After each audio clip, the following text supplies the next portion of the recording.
సర్పంచ్ కావాలంటే భూమి అమ్ముకోవాలి కదా. ఆయన తప్పు తెచ్చిన అనుకో మిత్తి కిందికే 3 ఎకరాల భూమి పోతుంది. ఉత్త సత్త అనకు నన్ను, సర్పంచ్ సత్త అంటాను. ఇరువరు సర్పంచ్ సత్తేందిరా? పనికి మాల పనులు చేసుకుంటా సత్యనాశ అయితవా ఏంది నువ్వు? ఇగో నేను సర్పంచ్ని అయితా, నిన్నేమో 8 నెంబర్ చేస్తా. నువ్వు ఎక్కువ రాకు.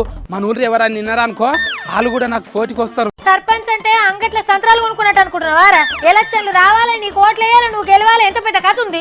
ఎలక్షన్ కమిషనే చెప్పింది 2.5 లక్షలు వంచితే సర్పంచ్ అయిపోవచ్చు అంట. గెలిచేటందుకే 2.5 లక్షలు తీసుకొచ్చిన. నీకిన్ని నాకిన్ని. నేను వంచిన గల్లీలో నువ్వు వంచగలవు. ఆయనతో డబల్ అవుతాయి, సరిపోవు. మళ్ళా బొట్టు పెట్టి ఒట్టేపించుకోవాలి.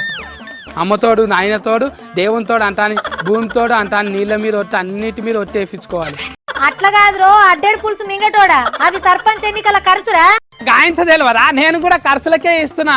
ఒక్క ఓట్లు రేఫానంగా ఇచ్చే ఆయనతో తాగి ఆన్నే వంతారు. ఓట్లు అన్నది కూడా మర్చిపోతారు. ఇక గంటలో ఓటు వేస్తాడు అనగా అప్పుడు వంచాలి.